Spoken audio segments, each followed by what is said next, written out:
Exam देने के लिए आप यहाँ प्रोटेस्ट करिए, रिज़ल्ट जारी करने के लिए आप यहाँ पे प्रोटेस्ट कीजिए, फिर रिज़ल्ट को खारिज कराने के लिए आप यहाँ प्रोटेस्ट कीजिए, फिर आपका आज नियुक्ति हो जाएगा तो 2 साल बाद आपको नियुक्ति पत्र मिलेगा, उसके लिए आप प्रोटेस्ट कीजिए, उसके लिए फिर आप कोर्ट जाइए, कोर्ट आपको दिलाएगा। सब लोग मुर्गी पालेंगे। एजुकेशन क्या है? एजुकेशन पढ़ेंगे हम लोग मुर्गी पालने के लिए। हमें चाहिए निष्पक्ष एग्जामिनेशन, कोई भी एग्जाम हो सर। यहाँ पे झारखंड में प्रॉब्लम आप समझिए, एग्जाम आप दीजिए, देने जाते हैं, आप फंस जाते हैं। मतलब एग्जाम हम देने गए, पता चला बाद में, ऐसा मोराल टूटेगा ना सर। लोग एक तरफ जो है जो जेपीएससी के छात्र हैं वो कह रहे हैं कि नहीं, हमें जो है किसी पार्टी का संरक्षण नहीं चाहिए, हम खुद में सक्षम हैं। और एक तरफ देवेंद्र नाथ महतो जो है भूख हड़ताल पर है। तो दोनों ही चीज़ों को आप कैसे देख रहे हैं? इस वक्त जो है 2 युवा हमारे साथ जुड़े हैं और प्रदर्शन चल रहा है, आंदोलन चल रहा है छात्रों का, सभी लोग जान रहे हैं, लगातार बातचीत हो रही है। इनसे भी बातचीत करते हैं। यहाँ पर का जो नज़ारा है, आप जब आएंगे यहाँ पर तो आपको लगेगा कि 2 टेंट हैं, दोनों ही टेंट कुछ ही दूरी पर हैं। एक तरफ जेल कैंप के जो देवेंद्र नाथ महतो हैं वो भी भूख हड़ताल कर रहे हैं, कह रहे हैं कि अनिश्चितकालीन धरने पे हम रहेंगे, भूख हड़ताल करेंगे जब तक सरकार हमारी बातों को नहीं मानती है और युवाओं की जो मांगे हैं, निष्पक्ष परीक्षा कराने की मांग, उसको पूरा नहीं करती है। कैसे देख रहे हैं इसको आप लोग? एक तरफ जो है जो जेपीएससी के छात्र हैं वो कह रहे हैं कि नहीं, हमें जो है किसी पार्टी का संरक्षण नहीं चाहिए, हम खुद में सक्षम हैं। और एक तरफ देवेंद्र नाथ महतो जो है भूख हड़ताल पर है। तो दोनों ही चीज़ों को आप कैसे देख रहे हैं? देखिए, दोनों चीज़ में ये समझना है कि ये जो जंग है ये छात्राओं का हित के लिए है। आप समझिए अभी प्रदेश में क्या प्रॉब्लम है।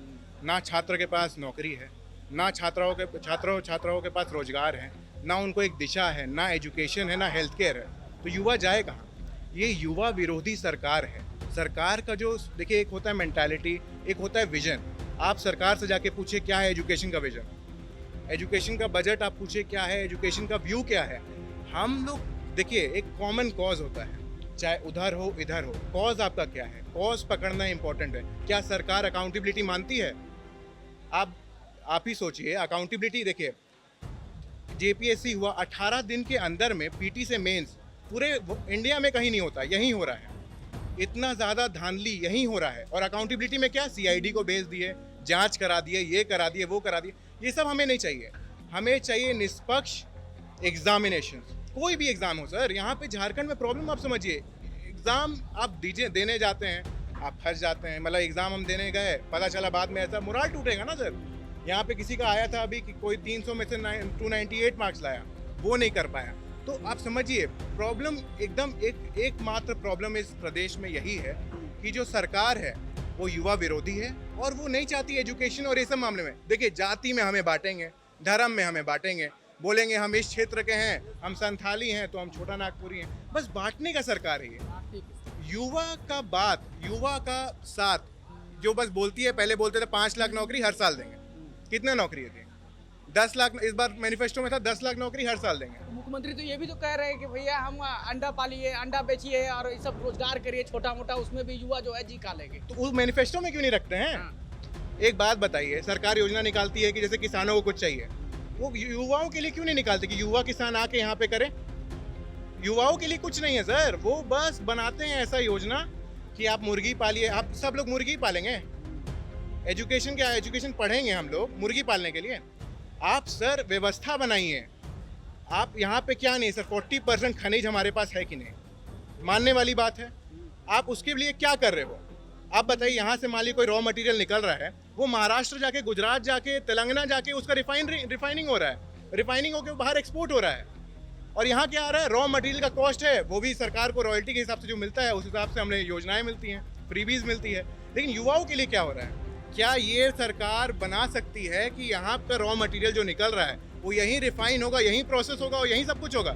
नहीं, उन्हें मतलब ही नहीं है। उन्हें मतलब है अब मान ली इलीगल माइनिंग को लेके क्या हो रहा है सर। आप देखो, आप समझो, युवाओं के लिए कुछ नहीं हो रहा है। मुद्दा ही अलग है, जाति में बांटेंगे, क्षेत्र में बांटेंगे, सोच में बांटेंगे, लोग में बांटेंगे।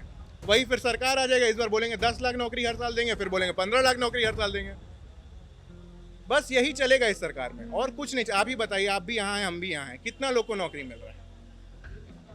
नहीं मिल रहा है सर। यहाँ क्यों इतना लोग धरना दे रहे हैं? एक जो कंपनीज रांची आ रही, कितनी रांची कितनी कंपनीज रांची आ रही है? सब खोलेंगे आईटी पार्क बैंगलोर में, बाहर। इनफैक्ट यूपी में कितने सारे खुल रहे हैं, हर वहाँ पे एक कम से कम कुछ हो रहा है नहीं हो रहा है, एक कम से कम हर डिस्ट्रिक्ट में एक वन डिस्ट्रिक्ट वन प्रोडक्ट का दिमाग चल रहा है। वहाँ कम से कम लोग सोच रहे हैं कि हमें ये करना है, वो मतलब गवर्नमेंट वहाँ की सोच रही है। यहाँ की गवर्नमेंट क्या सोच रही है, आप ही बताइए क्या सोच रही है? अभी जो जेपीएससी का जो एग्जाम हुआ जी। उसमें जो धांधलियां सामने आई उसको जी। लेकर सरकार ने सीआईडी भी जो है पीछे लगा दी है और जो उससे संबंधित लोग हैं कार्रवाई भी हो रही है। तो इसको आप कैसे देखते हैं? एक तरफ सरकार कहती है कि भाई हम कार्रवाई कर रहे हैं, स्टूडेंट जो है वापस चले जाएं। सर अकाउंटेबिलिटी मान रही है कि इतने सीट बिके हैं? वो तो कोई भी सरकार नहीं मानेगी ना। सर केंद्र में मान लीजिए नीट का ही परीक्षा आप एग्जाम्पल लेते हैं, हम मानते हैं वो गलत हुआ, लेकिन दोबारा एग्जाम हुआ, उसका तुरंत सीबीआई जांच हुआ, लोग पकड़े गए, लोग जेल गए, तुरंत दोबारा एग्जाम हुआ और एग्जाम होके अभी रिजल्ट आके लोग आगे भी चले गए। चलिए सर वो भी मैं मानता हूँ कि वहाँ भी गलती हुई, उसका अकाउंटेबिलिटी लिया। यहाँ क्या अकाउंटेबिलिटी है? प्रदेश में क्या अकाउंटेबिलिटी है आप बताइए?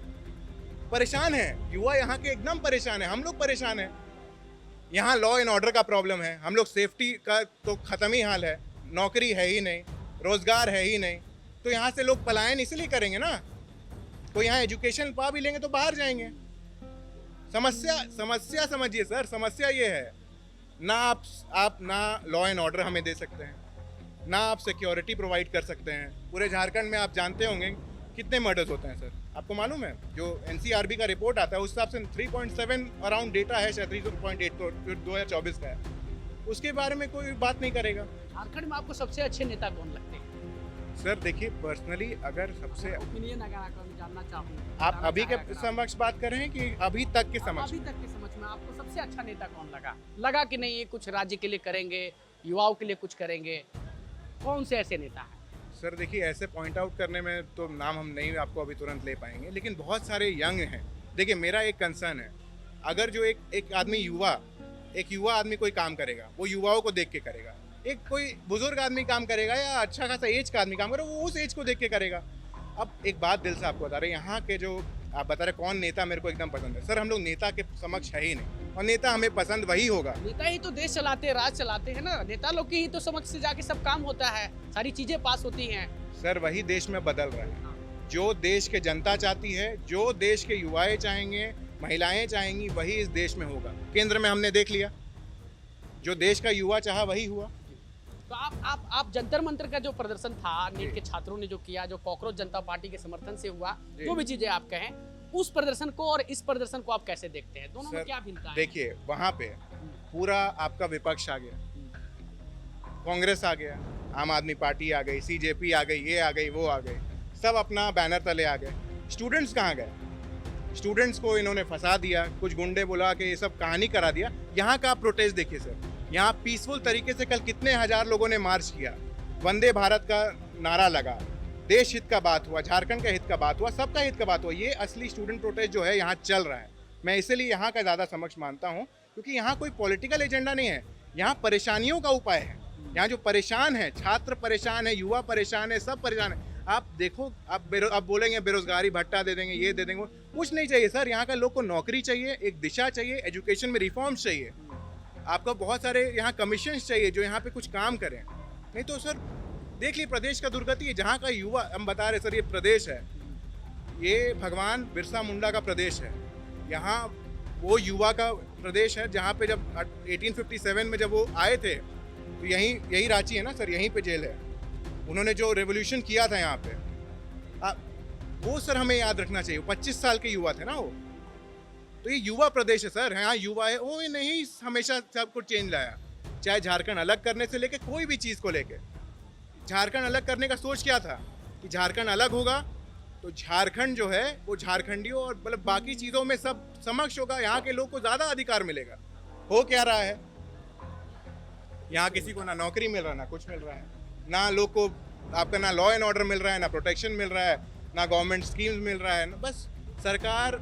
देखिए हम लोग सरकार विरोधी और मतलब ये है, लेकिन ये सरकार का पॉलिसीज और सब कुछ आप जब देखोगे ये युवा विरोधी पॉलिसी है, युवा विरोधी सरकार है सर। हमें कोई मतलब नहीं यहाँ कौन बैठे, जेएमएम बैठे, जेपी बैठे, जो बैठे, ये बात तो करे, ये कुछ रिफॉर्म्स और पॉलिसी लाए, तो एक एग्जाम तो अच्छे से ले, आप उसको बेच दोगे।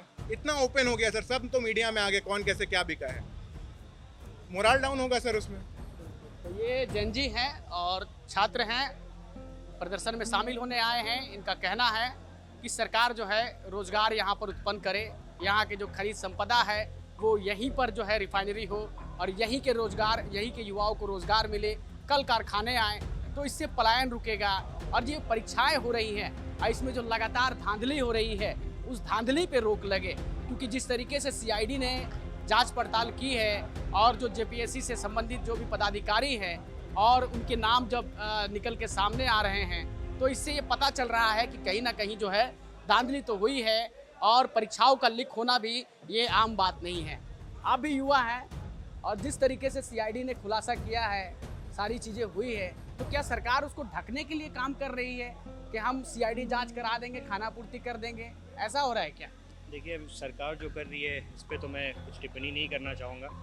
लोगों को भरोसा नहीं है उस पर बात है। बट अगर आप, मैं जैसे हाई कोर्ट का वकील भी हूँ और मैं हर 3 दिनों से काम खत्म करने के बाद यहाँ आता हूँ, तो मुझे यहाँ ये समझ में आया है कि एग्ज़ाम देने के लिए आप यहाँ प्रोटेस्ट करिए, रिज़ल्ट जारी करने के लिए यहाँ पे प्रोटेस्ट कीजिए, फिर रिज़ल्ट को खारिज कराने के लिए आप यहाँ प्रोटेस्ट कीजिए, फिर आपका आज नियुक्ति हो जाएगा तो 2 साल बाद आपको नियुक्ति पत्र मिलेगा, उसके लिए आप प्रोटेस्ट कीजिए, उसके लिए फिर आप कोर्ट जाइए, कोर्ट आपको दिलाएगा आपको। तो ये सर एक अच्छी चीज़ नहीं है। मतलब आप हर चीज़ के लिए आप एक लिटिगेशन इन वे ऑफ ला देते हो कि अगर आपको कुछ भी चाहिए, आपको अगर कोर्ट ही से मांगना पड़ रहा है या आपको हर चीज़ के लिए सड़क पे उतरना पड़ रहा है, तो सरकार क्या कर रही है? सरकार खोखली होगी। सरकार पहले 2500 रुपये महीना दे रही थी, अब 7500 रुपये 3 महीने में देती है। तो ऐसा लगता है कि जैसे ग्राउंड में काम करके हम काफ़ी करते हैं, तो ऐसा लगता है कि सरकार 3 महीने पैसा जुगाड़ती है, 7500 रुपये जब उनके पास हो जाते हैं और वो दे देती है। इससे अच्छा सरकार छात्रवृत्ति भी दे सकती है। जो कुछ लोग हैं जिनके पास ये पैसा, जहाँ तक मैंने ग्राउंड में देखा है, डायरेक्टली नहीं पहुँचता है सर। किसी घर पे 5 महिलाएं 2 पुरुष हैं, तो उनका महीना का जो भी आ रहा है बहुत अलग अलग जगह पे भी खर्च हो रहा है। जो ग्राउंड की रियलिटी है ये लोगों को समझना चाहिए। सरकार इससे अच्छा ये कर सकती है कि जो महिला का ही फ़ायदा हो उसके लिए वो डायरेक्ट उनके लिए कुछ स्कीम जारी कर सकती है, ना कि पैसे दे के आप छात्रवृत्ति दे, महिलाओं के लिए रिजर्वेशन लाए। आप इससे करिए तो इससे ज़्यादा वुमेन एम्पावरमेंट आएगा। अगर हर चीज़ करने के लिए मेरे को सड़क ही पे आना पड़े, मुझे सरकार से ही सवाल करना पड़े, तो ना हम काम कर पाएंगे ना हम कुछ कर पाएंगे। आप ही बताइए कितने युवा है यहाँ पे, बहुत सारे युवा है। मैंने बहुत से बात की, गिरडी से लोग आए, इधर से आए, तो सबकी एक ही प्रॉब्लम उनकी पता है क्या है? उनका प्रॉब्लम है कि आप मेहनत कर रहे हो, आप क्वालिफाइड हो या अनक्वालिफाइड हो तो बात की बात है। सरकार आपको ही नहीं बता पा रही है कि आप क्वालिफाइड है कि अनक्वालिफाइड है। आपके बीच में अगर आप पढ़े हो आपको मिलेगी। बट यहाँ जैसे आपने देखा था कि नीट का पेपर लीक हुआ था, एक बहुत बड़ा इशू था। नीट का पेपर लीक हुआ, सब कुछ हुआ, उसमें भी पेपर लीक मेरे हिसाब से एक विषय और है और नौकरियां बेच देना एक विषय और है। आप अगर डायरेक्ट OMR को ही वैलिड नहीं मानते हो, हमने अभी हाल फिलहाल में जेपीएससी के ग्रेड भी किया था हाई कोर्ट में, तो हमारे पास कुछ OMR पढ़े थे, रिजल्ट पढ़ा था। तो आप उस रिजल्ट में देखिएगा तो कोई भी आदमी अगर देखेगा तो उन्हें पता चल जाएगा कि यह चोरी हुई है। आप समझिए 10 रोल नंबर है, जैसे आपका रोल नंबर 1 है, उनका 2 है, इनका 3, इनका 4 है, तो हम चारों पास हो गए, फिर अचानक से 100 लोग पास नहीं हुए, फिर अचानक से 5 लोग पास हो गए। इसका अन्याय यही होता है कि अगर किसी को बोला गया था कि आपको ये ब्लैंक छोड़ना है और किसी को नंबर सीरियल नंबर बताया गया था कि इस सीरियल नंबर पे आएगा तो आपको मार्किंग करनी है, और आपने रिज़ाइन दिलवा दिया उनसे, खांगटे साहब से। और ये सब बात सबको मालूम है, खांगटे साहब चीफ सेक्रेटरी भी रहे, कोर्ट भी बहुत बड़ा है। तो लोगों को ऐसा करना चाहिए कि माननीय मुख्यमंत्री पे भरोसा फिर से हो, तो उन्हें कुछ निष्पक्ष जांच करवानी चाहिए। और लोगों को ट्यूशन सेंटर पे आज रेट पड़ी है, चलिए अच्छी बात है, उन्होंने अच्छा काम किया है। बट माननीय मुख्यमंत्री से मैं ये भी कहना चाहूँगा कि झारखंड में पिछले 27 सालों से जो भी सरकार रही, 2002 से लेके CBI भी जांच हुई तो कुछ ज़्यादा हुआ नहीं, अभी तक उसका रिपोर्ट नहीं आया। तो माननीय मुख्यमंत्री से और सारी कमीशन के मेंबरों से भी मैं करूंगा कि हमें कुछ ऐसा करना चाहिए जिसमें हम सही में रिफॉर्म ले पाए। या तो हम जेपीएससी की कुछ अमेंडमेंट्स लाए, उनका कमीशन नया बनाए, रिफॉर्म लाए, या तो हम झारखंड में एक office of integrity of examination को इस्टेब्लिश करें कि कोई भी एग्जाम झारखंड में होगा उसकी जिम्मेदारी ऑफिस ऑफ इंटीग्रिटी के पास होनी चाहिए। या झारखंड में झारखंड सरकार द्वारा एक लॉ कमीशन का गठन होना चाहिए जो जिसका निरीक्षण हाईकोर्ट करे, और जो कोई भी एग्ज़ाम निकले, कोई भी एग्ज़ाम का नोटिफिकेशन निकले, वो स्क्रूटनी डिपार्टमेंट से हो के ही, और जो रिजल्ट हो जो भी हो वो एक पहले निरपेक्ष हो, सरकार को डायरेक्ट पावर ना हो, ना कमीशन को डायरेक्ट पावर हो, एक डिसिप्लिन कमेटी बैठनी चाहिए। इसका इलाज यही है सर, वरना आज कर रहे हैं अगले साल भी आपको यही मिलेंगे जिस हिसाब से झारखंड साल की स्थिति है। तो बिल्कुल, तो इन्होंने अपनी बात को रखा है और इन्होंने ये भी कहा है कि जो चीज़ें हो रही है वो कहीं ना कहीं डराने वाली है। आने वाले समय में इस तरीके से जो छात्र हैं जो प्रदर्शन कर रहे हैं, और जो प्रदर्शन का दौर है वो थमने वाला नहीं है। अगर सरकार कुछ सुनियोजित तरीके से पुख्ता इंतजाम नहीं करती है और छात्रों के भविष्य के बारे में नहीं सोचती है। अपने सहयोगी उज्जवल जी के साथ ग्लोबल मीडिया अपडेट, रांची।